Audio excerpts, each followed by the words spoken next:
Марихуана. Реколтата на дявола. Убиецът на младите. Добрите деца стават лоши. Така се представя марихуаната от близо век насам. Прокламирана е дълго време като дяволски дим, отговорен за насилие и идиотско поведение. Днес много изследователи я намират за относително безвредна. В по-голяма част от света тя все още е незаконна и демонизирана. Марихуаната никога не е била толкова ценна и силна, както в наши дни. Правоохранителните органи се борят с нея. Клубовете за канабис процъфтяват. Обсебени агрономи усъвършенстват ботаниката. Дишайте дълбоко. Това не е марихуаната на вашите бащи.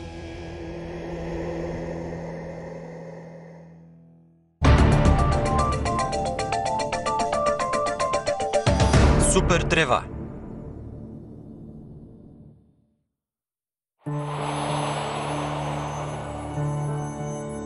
Представете си, че до вас се доближи непознат и пусне в ръката ви подобни на камъчета семена. И след това ви каже: посейте ги. И от реколтата могат да се направят въжета, платове или хартия. Тя може да помогне на болните или да ви опияни.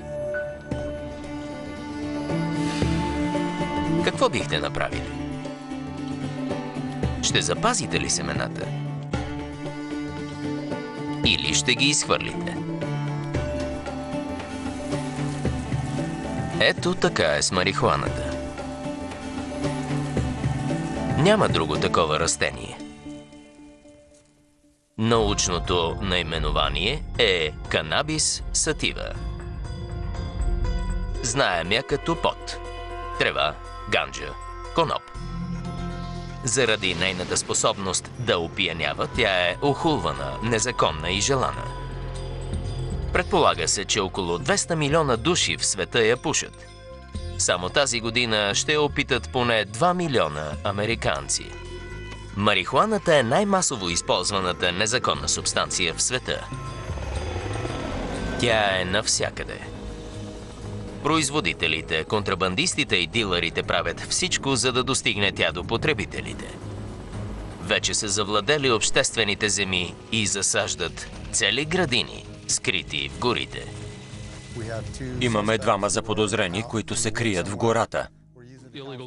Нелегалното отглеждане на марихуана на обществени терени в Калифорния взема застрашителни размери.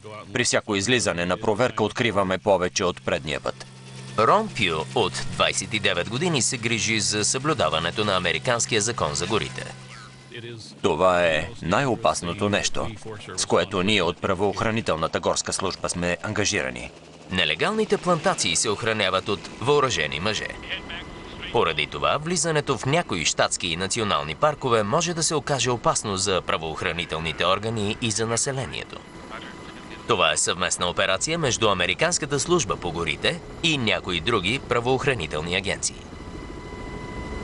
Целта е да се локализира и унищожи нелегално поле с марихуана.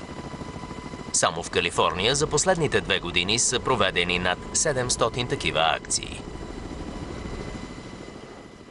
На върха на хребета е там. Ще преминем над билото. На 10 часа. Добре, на 10 часа. Ако погледнеш право надолу между дърветата, виждаш ли кафявата повърхност? Да. Това е градината. Виждаш ли падналите дървета? Да, виждам ги много добре. Виж водата. Това е другата градина. Да. Не искам да се мотаем много. Изчезваме веднага. Добре е да се махаме. Сега екипът трябва да планира подхода към градината. Това са 3 часа скрито придвижване по скалистия терен. Марихуаната се отглежда за пари. От нея се печели много. Преди 20 години по-голямата част от тревата се внася контрабандно от хора, готови на риск. Такива като Тод Стил. Няма определен тип хора, които употребяват трева. Пушат всички. Доктори, адвокати, агенти на недвижими имоти. хипита и консервативни хора. Такива, които ходят на църква всяка събота. Стил е бил крупен контрабандист. Започнах с 4-5 кила трева, която продавах в гимназиите. След това 45 кг, после 451 тон, след това 20 тона. Като опитен ветроходец, той започва да пътува с плътноходна лодка до Колумбия. Просто се изкачвах по стълбицата, докато си направих необходимите контакти. По това време бях 17 годишен, а вече превозвах от Колумбия 20 тонни товари. Времената се менят и контрабандирането на трева през международните граници става трудно. Граничният контрол е затегнат и контрабандистът от морето е заменен от съседа, който отглежда трева. От 3 месеца наблюдавахме този човек. Той не работи, никъде не ходи. Кара черен Форд 450 и има също един бял Хамър. Беше идентифициран като производител на трева.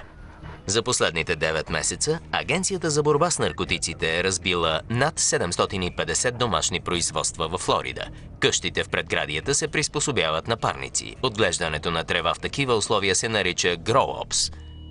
Тази година е рекордна.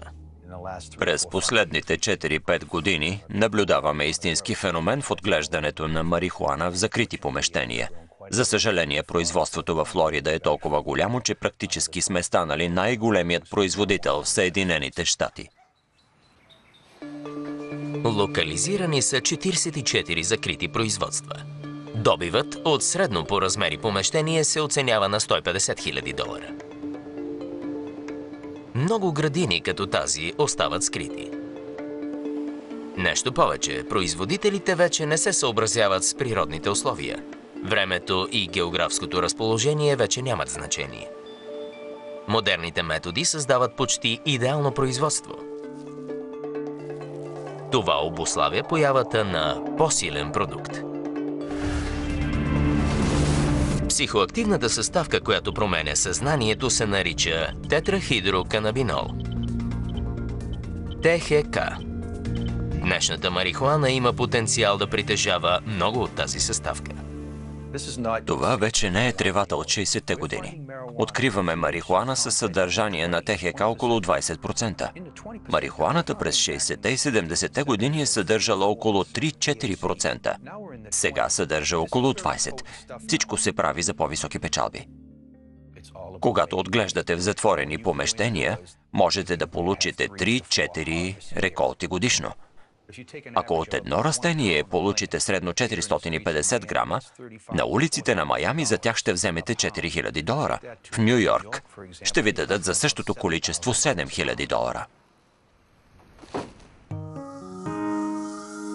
Според данни на Държавния департамент на щатите, през 2005 година в страната са произведени почти 10 милиона килограма марихуана. Според някои оценки, царевицата вече е изместена от лидерската позиция по приходи. Усилията на Американската агенция за контрол на наркотиците не дават желания резултат. Навсякъде по света това растение има своите защитници. Хора, които си изкарват прехраната от това, активисти, които смятат, че криминализирането на марихуаната е грешка. Това е Марк Емери, принцът на тревата. Ние сме във война с Агенцията за контрол на наркотиците. Ние сме във война с правосъдния департамент на Съединените щати. Това е най-големия поход на марихуаната в света. Днес тук са се събрали 20 000 души. Той е световно известен борец за легализиране на марихуаната. Нуждаем се от милиони хора, които да отглеждат трева. Трябва да накараме правителствата да харчат все повече пари в преследването на марихуаната. Колкото и да изгарят, пак ще има достатъчно. Емери се съгласи да ни заведе в най-голямата градина за марихуана на закрито. Преди нас телевизионен екип не е стъпвал там. Сам Мелаче отглежда марихуана. Как сте, момчета? През 2001 Канада става първата страна въвела общонароден медицински закон за марихуаната. Това означава, че избрана група от хора може легално да отглежда и употребява канабис. Мелаче има лиценз да отглежда марихуана за себе си и за още 2 души. Неговото помещение дава представа как би изглеждало едно предприятие за марихуана, ако тя беше легализирана. Тук съвременната хидропоника подхранва 300 растения и позволява на Мелаче сам да се грижи за целия процес. Започнах преди 6 години. Преди това никога не съм отглеждал трева. Мелаче е нагледен пример за това колко напред са отишли производителите на марихуана. В резултат на развитието на култивацията и кръстосаното опрашване се е получил идеалният продукт. Искам да достигна най-висок ТХК.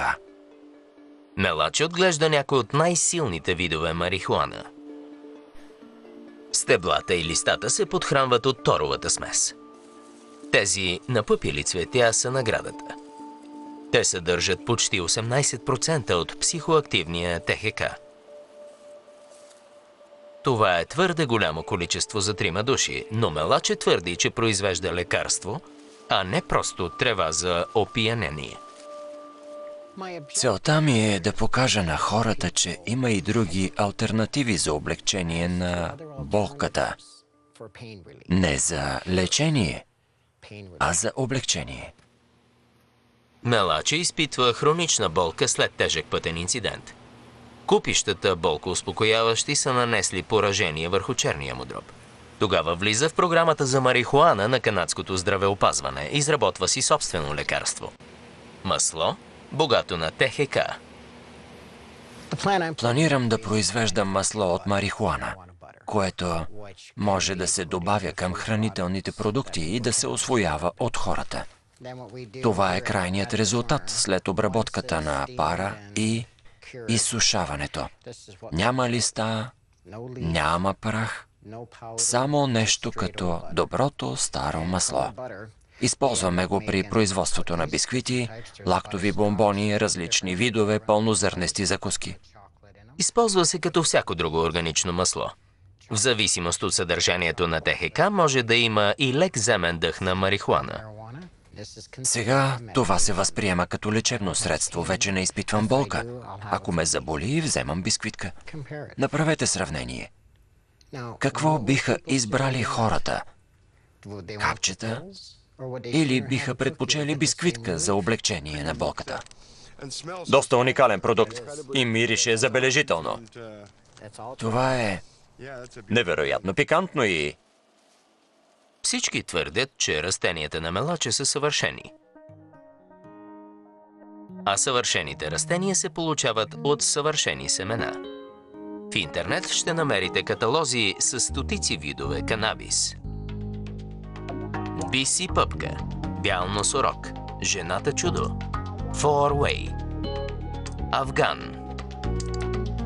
Това са само няколко от съвременните разновидности, създадени за наслада на тялото и съзнанието. Чрез кръстосано опрашване се получават подходящи видове за специфични условия на отглеждане и нива на ТХК. Подобно на лозовите пръчки, се купуват от познавачи-производители, търсещи съвършеното растение. Това е световна тенденция. Полиция! Слезте и отворете вратата! В Англия се отглеждат едни от най-силните видове трева. Полиция! Отворете вратата! 4 пъти седмично през последните 7 месеца полицията в Манчестър атакува жилищни гроуопс. Това е офисна сграда, превърната в жилищна. Отстрани има голям гараж, където предполагаме, че се произвежда канабис с търговска цел. Ако не ни отворят, ще влезем със сила. Имате ли въпроси? През 2004 Великобритания намали наказанията за притежание на марихуана. От тогава престъпните групи са увеличили доставките.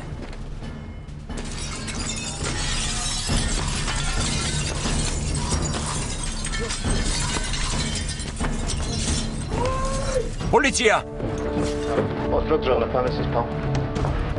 Сега е на мода вид наречен скунк. Предишните години канабисът идваше от традиционни места като Афганистан, Пакистан и Мароко. Сега тук се отглежда местен канабис, известен като скунк, който е много по-силен. На практика той е с 30 до 50% по-силен. Скунк е толкова силен, че при някои потребители се появяват симптоми на шизофрения. Не съм учен и нямам претенции за научни познания, но чета специализирана литература. Мога да направя извода, че има директна връзка между продължителната злоупотреба с канабис и психическите заболявания, между които и шизофренията. Хората обаче продължават да култивират и да продават този продукт, което доказва неговите качества. Той е желан от много хора. Но защо е така? Канабисът е бил използван като упоително средство в Китай още преди 5000 години. Поетият в белите дробове дим прониква в кръвта чрез капилярната мрежа. Кръвта бързо достига мозъка, където ТХК се свързва с рецепторите. Първите признаци на опиянението могат да се почувстват още след 10 секунди. Но хората възприемат по различен начин. Най-общо, времето се забавя. Пространството се разширява. Сексуалността, одухотвореността и сетивността се усилват. Нараства еуфорията. Но употребата може също така да доведе до безпокойство, параноя, аритмия и общо чувство на тревога. Продължителната употреба е свързана също с загуба на паметта, проблеми с дишането, депресия и се отразява на резултатите в училище и на работното място. Но търсенето остава голямо, както и печалбите. Всички разбирахме, че ако сме добри, заслужаващи доверие хора и работихме честно, всички ние бихме спечелили много пари. Най-добрият начин да правим това е да бъдем тихи и потайни и всеки да получава дял от печалбите. Но аз виждах, че законите, които нарушавах, не бяха справедливи. Наркотици се продават в Америка легално всеки ден.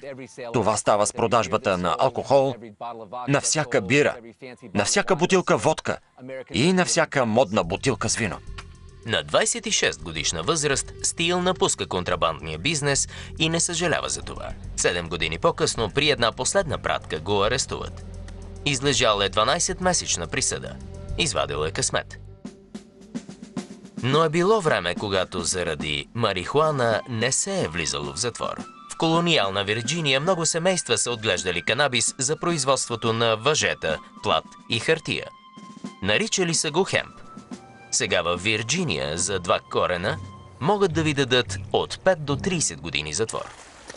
Първият американски закон против употребата на марихуана е приет в Тексас през 1914. Мексиканци, прогонени от гражданската война, наводняват граничните области. Те донасят със себе си тревата локо. Консерваторите в обществото се сплотяват. От 1937 година канабисът става незаконен в цяла Америка. Тревата преминава в нелегалност. През 70-те години в ерата на хипитата президентът Джимми Картер налага общонационална декриминализация. Но президентът Роналд Рейган се вслушва в протестите на консерваторите, че марихуаната е вероятно най-опасният наркотик в света. Сега се извършват повече арести и се конфискуват повече наркотици от когато и да било преди. Главният враг на наркотиците в Америка провежда борбата с марихуаната с ентусиазъм и огромна финансова подкрепа на Белия дом. В наши дни Агенцията за контрол на наркотиците поставя марихуаната редом с хероина и прилага същите сурови мерки и наказания. Правоохранителните органи в Съединените щати харчат милиарди долари в борбата срещу нея. Заради марихуана миналата година са арестувани над 800 000 американци, почти 90% от тях само за притежание.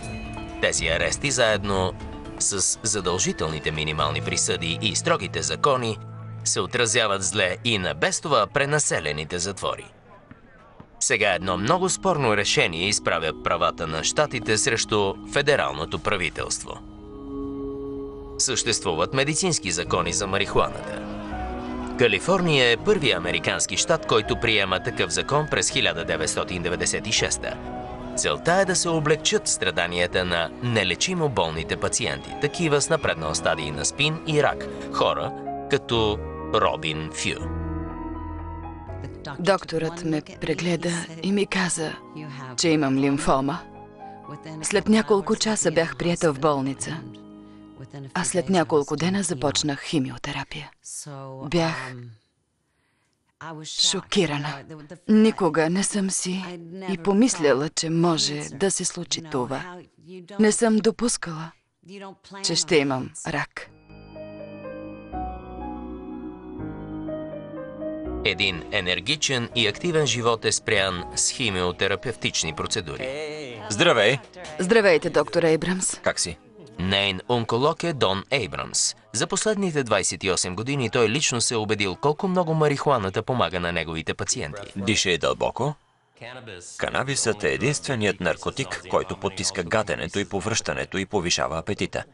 Мисля, че хората спят по-добре и са малко еуфорични. Не смятам, че това е лошо за хора с тежка диагноза. По препоръка на Ейбрамс, Фю използва изпарител. Той нагрява марихуаната и полученият газ е по-лек, отколкото дима.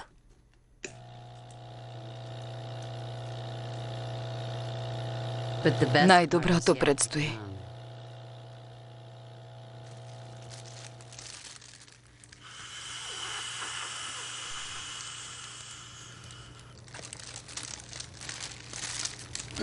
Виж, пълно е с изпарение.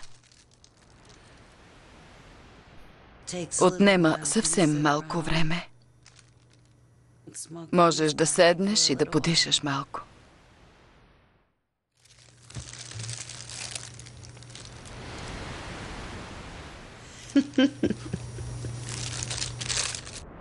Никога не ми се гади. През цялото време съм гладна. Чувствам, че колкото повече пуша канабис, толкова по-малко други лекарства взимам. Това наистина е ефикасно за мен. Казват, че изглеждам по-добре, отколкото преди 2 години. Това е изнервящо, защото аз умирам от рак. От хилядолетия шамани, лекари и фармацевти са се опитвали да използват марихуаната като лекарство. Пациентите обаче смятат, че не се прави достатъчно. Марихуаната е поставена в таблица 1 на наркотиците. Това означава, че според американското правителство тя няма одобрена медицинска употреба. Правителството контролира стриктно всички изследвания, свързани с марихуаната. Учените, които желаят да изучават канабиса, трябва да го получават от Университета на Мисисипи. Според някои оценки, снабдяването е изключително ограничено, а качеството е под въпрос. Някои от учените се оплакват, че когато техните изследвания покажат възможна положителна употреба в медицината, заявките им се отхвърлят. Правителството не признава направените разходи. В други държави, достъпът на учените до канабис е много по-лесен. Израел е сред лидерите в изследванията на марихуаната за медицински цели. В своята лаборатория в Йерусалим, Рафаел Мешулам от дълги години извършва медицински изследвания. Той е първият, който открива ТХК през 1964. Въпреки, че канабисът е бил изследван, никой не беше успял да го изолира в чиста форма, нито да открие всичките му съставки. Тогава си помислих, че е крайно време някой да направи това. От 40 години учените в университета Хебрю изучават въздействието на ТХК и на другите съставки върху хора и лабораторни животни. Мешулам разтапя ТХК в разтвор на маслена основа. В такава форма мерителните дози могат прецизно да се управляват. Тук изследователите са постигнали обещаващи резултати при лечението на мозъчни травми, диабет, ракови заболявания и остеопороза. На 22-годишния Еял Прайзлер преди година и половина е извършена трансплантация на костен мозък. От тогава организмът му започва да страда от така наречената болестна присадка срещу приемател. От 2 месеца ме лекуват с капки ТХК и вече виждам подобрение. Вече нямам диария, кожата ми беше много груба, но вече е по-мека и се връща към първоначалното си състояние.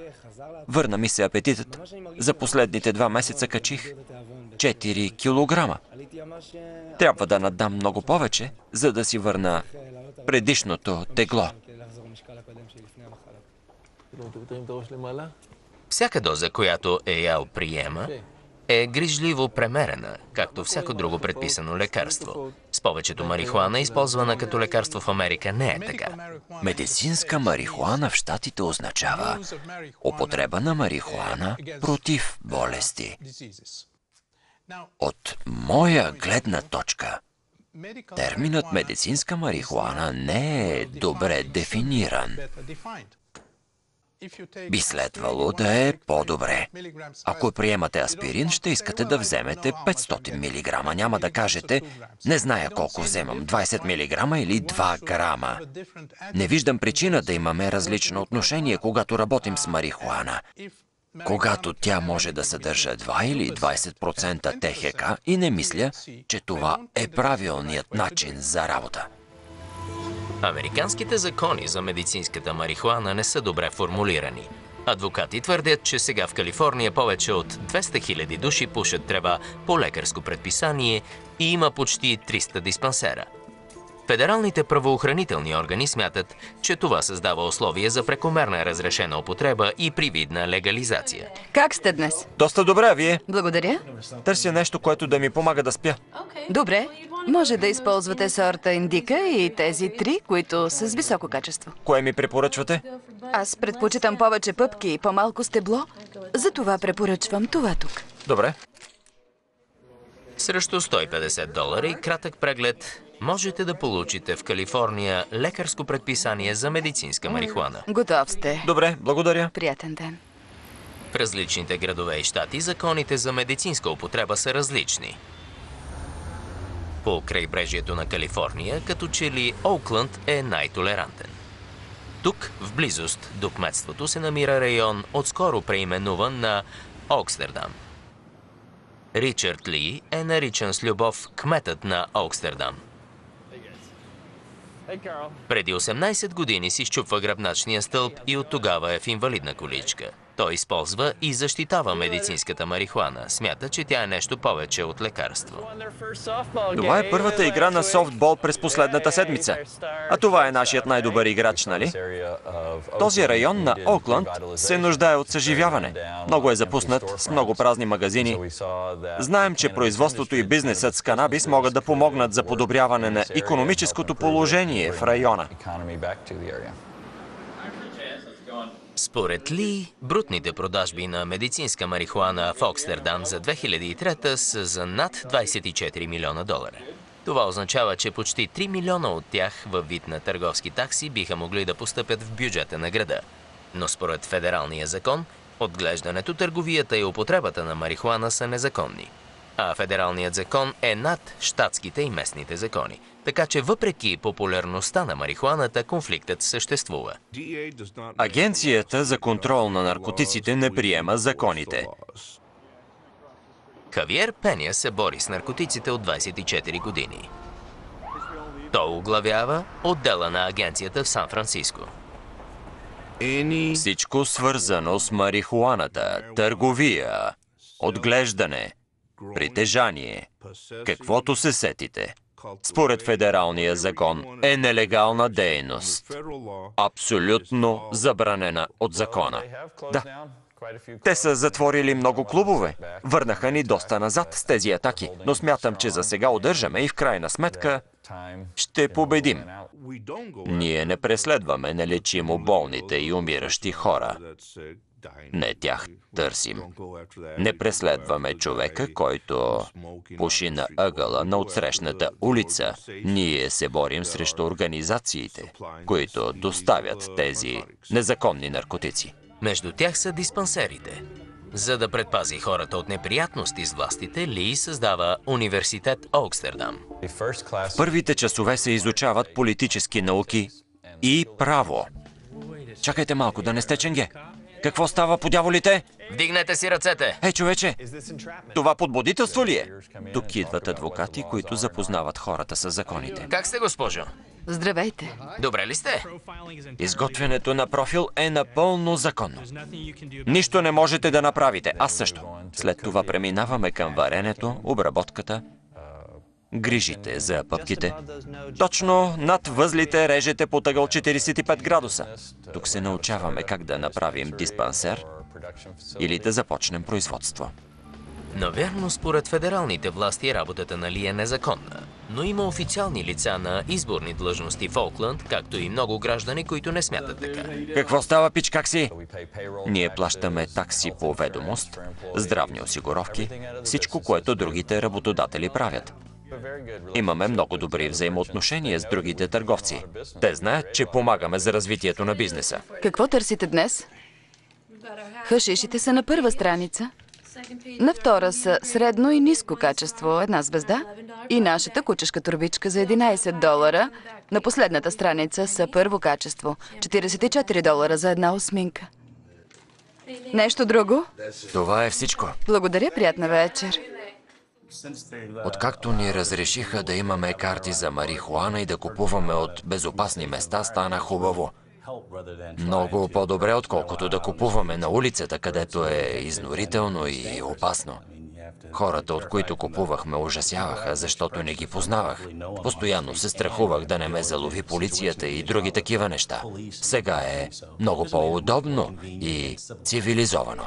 Постоянно се опасявам от преследване и натиск от страна на федералните власти. Според мен обаче си заслужава да се занимавам с това и да помагам на пациентите в Оукланд, колкото е възможно повече. Смятам, че рискът е оправдан.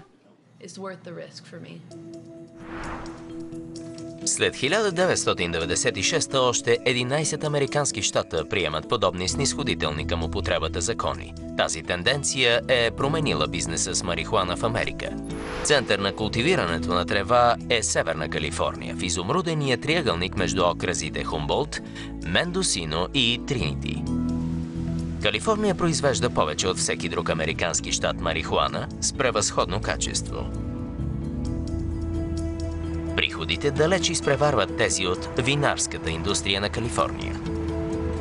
Преди десетилетия тук се заселват хипита, които нарушават закона, като отглеждат и доставят трева в другите части на Америка. Един фермер ни е поканил на своя участък, което е рядък случай. Хората, отглеждащи марихуана, са потайни и подозрителни към всички непознати. Рискът е прекалено голям. Федералните агенти могат да конфискуват реколтата. Разбойници могат да ги ограбят. Могат да загубят свободата си, могат да загубят печалбите си. Съгласихме се да скрием самоличността на фермера. Отглеждам трева от 79-та. Това са вече 30 години. Чудесно е. Вече съм фермер. Това не изглежда като ферма в традиционния смисъл на думата. Няма обработени лехи, широки простори и тежки машини. Само засадени между боровете растения, обърнати към слънцето. Но работата е толкова сериозна и сложна, колкото и на останалите фермери. Сеидбата се прави през февруари. След това правиш само едно. През цялото лято се надяваш да има слънце. После идват следващите стъпки. Прибиране на реколтата, изсушаване, пакетиране, след това приходната част на нещата. Продажбата. Това е велик начин да получаваш доходи. Стойността на реколтата от марихуана в щатите рязко е нараснала за последните 10 години. Според някой това се дължи на употребата на медицинска марихуана. Едно проучване показва, че реколтата в Калифорния през 2006 е 22 милиона растения. Това е 10-кратно повече от преди 15 години. Тези трябва да ги оженат днес. Малко ми е напрегнато. Сега е ранна есен. Тези растения са готови за жътва. Виждате ли? Всички са кафяви. След седмица ще бъдат готови за пазара. Готови са за жътва. Има начини да познаеш, когато са готови. Виждате ли кристалите? Не знам дали можете да го покажете с камерата. Ситуацията е малко напрегната, защото се задава дъжд. Днес в много ферми за марихуана се трудят различни поколения. Порасналите деца влизат в семейния бизнес. Никога не съм мислил, че ще стигна до тук. Нещата стават все по-добре. С промяната на законите е възможно един ден този семейен бизнес да стане легален. Но за сега той остава незаконен. Тук действат простите правила на търсенето и предлагането. И търсенето се удовлетворява с всички средства, включително и засяването на обществени земи. Мисля, че около 75% от това, което откриваме, е в Калифорния. В този момент в Националния горски парк Секвоя се провежда атака на нелегални засаждения. Един екип се спуска с хеликоптер, за да се съедини с агентите, които се катерят пеша нагоре. През 2007 са хванати почти 2 милиона растения, от които повече от 250 хиляди в Секвоя.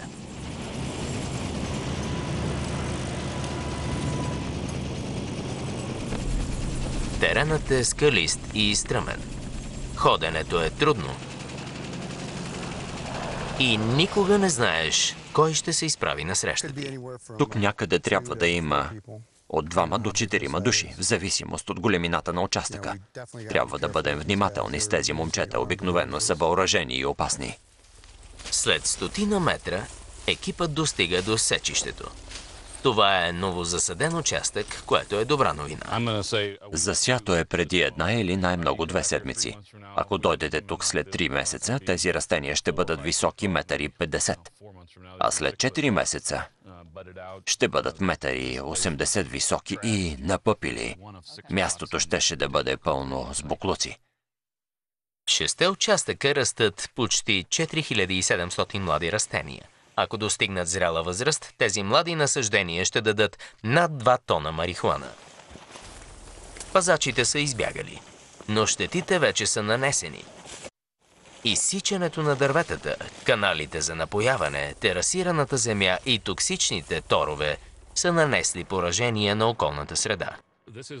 Тук не са най-важни наркотиците. Става въпрос за невероятните поражения, които се нанасят на околната среда. Ако обикновените граждани видят това, те също биха се възмутили. Службата по горите прави каквото може, но много места поради липса на средства не могат да бъдат възстановени. Тези хора се плашат от 3 неща. Полицията е вероятно най-малката им грижа. Те се притесняват повече от хора, които крадат реколтата им. На 3-то място от животните. Нелегалните производители действат последния начин. Засаждат 5 градини. 2 ще бъдат разкрити. Животните ще опасат една, останалите 2 ще им донесат милиони печалба. Все още е загадка кой движи тези операции. Повечето от тези хора идват от Мексико. Логично е да се предположи, че парите се връщат там. Разузнавателни данни ни подсказват това, но за повечето случаи не знаем. Американската служба по горите предполага, че само в Калифорния най-малко 3000 въоръжени чужденци отглеждат марихуана на обществени земи. Има ли някакви огнестрелни оръжия? Заплахата за обществото тук е реална. Туристите се предупреждават да внимават за въоръжени и опасни хора. Говорим за много добре организирана криминална дейност върху обществени земи по западното крайбрежие. Почти всички тези приятелчета са въоръжени. Това е наистина реална опасност. Миналата година имахме 5 смъртни случая в Калифорния. Това е изключителен проблем за сигурността на обществото. Тези хора в секвоя действат безочливо. Фермерите от изумрудения триъгълник се опасяват, че тези градини привличат вниманието на федералните власти към тяхната дейност. Но и едните и другите печелят. И едните и другите рискуват. И изглежда това няма скоро да свърши. Американските закони принуждават и случайния, и заклетия потребител да бъдат внимателни в еднаква степен. В зависимост от обстоятелствата и от това къде е хванат, човек може да получи удар през пръстите или доста години затвор. В Канада това също е незаконно, но законите там се прилагат не така строго. Тук, в Ванкувър, в Британска Колумбия, Марк Емери е създал един утопичен свят за любителите на марихуаната. Място изцяло посветено на пушенето на трева като начин на живот. Нещо, което би желал да вижда навсякъде. Тук наистина има голям избор. Според проучване на Обединените нации, най-много от пушачите в развитите страни се намират в Канада. И Ванкувър е центърът. Едрозърнеста сол вземаш за няколко цента. 3 цента струва изопропиловия алкохол и около 3 цента солта. И това сваля песачинките и смолата от бонга за 5 секунди. Емери може да бъде намерен в този 4-етажен търговски център, в който се продава всичко, от което се нуждае потребителят на марихуана, с изключение на трева. Благодаря, господине. Всичко в този магазин е свързано с канабиса. Всяка шапка, всеки портфейл, имаме всичко написано за марихуаната. Има много хора, които притежават по 15-20 различни бонга, които са произведения на изкуството. Всички те са изработени ръчно. Този е от Мека. На горния етаж срещу 5 канадски долара постоянни клиенти пушат от скритите си запаси. Специално почистих бонга си за случая. Сложил съм няколко пъпки убиец. Да започваме. Хайде. Почти е готов. Ако не съм пробвал марихуана досега, как би ми описал какво чувстваш? Отпускащо, комфортно. Когато сте напрегнати и нещастни, трябва да гледате хора, които пушат пот. Мисля, че даваме добър пример. Отношението към тревата се променя. Сега трудно ще дойде някой праведник тук, за да каже какво правите. Днес е неделя. Тук обстановката е по-добра от всяко друго място. Хората обичат да идват тук. Преди имаше хипи кафе, но полицаите го затвориха. Тук някъде ми беше бонга. Нещо забравих къде е. Ето го. На долния етаж се помещава Pod TV. Тя излъчва програми за производители, потребители и активисти.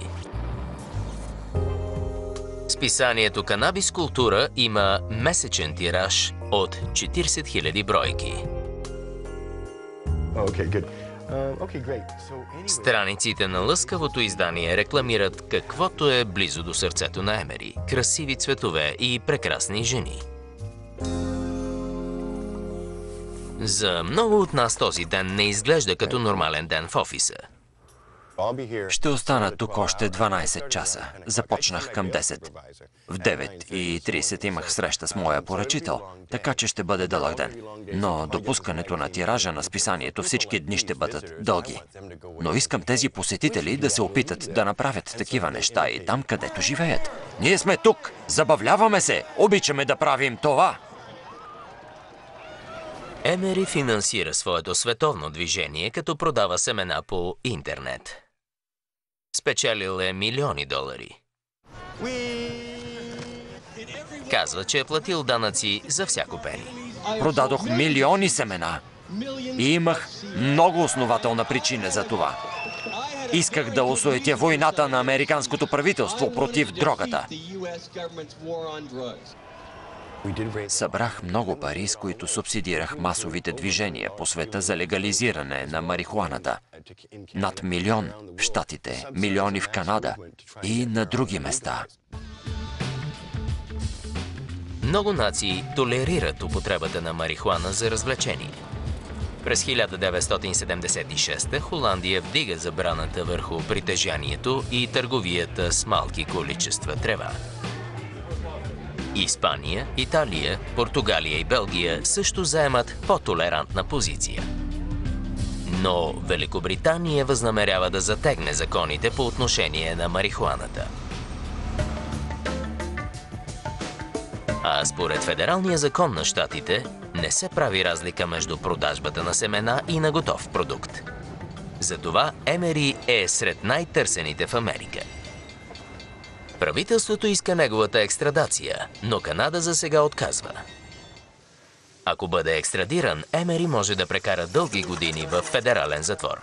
Отлично. Поласкан съм, че правосъдният департамент на Съединените щати използва такава хипербола, за да ме представи като злодей. Върнах се. Светът продължава да гледа на марихуаната противоречиво. Не се гордея с това, че нарушавах законите на страната. Продавах субстанция, която е същата като алкохола. Бих искал да живея гордо и да не се срамувам от това, което правя. Докато има организации, занимаващи се с марихуана, кокаин, хероин и синтетика, ние ще ги преследваме. Много от нас понякога имат грижи, от време на време изпадат в депресия. Искаме да променим това. И в много случаи тази промяна се постига с канабис. Затова хората го използват. Това е всичко. Едно е сигурно. Днешният канабис няма много общо с този от времето на нашите предшественици. Както в приказката, грозната жаба се е превърнала в красив принц.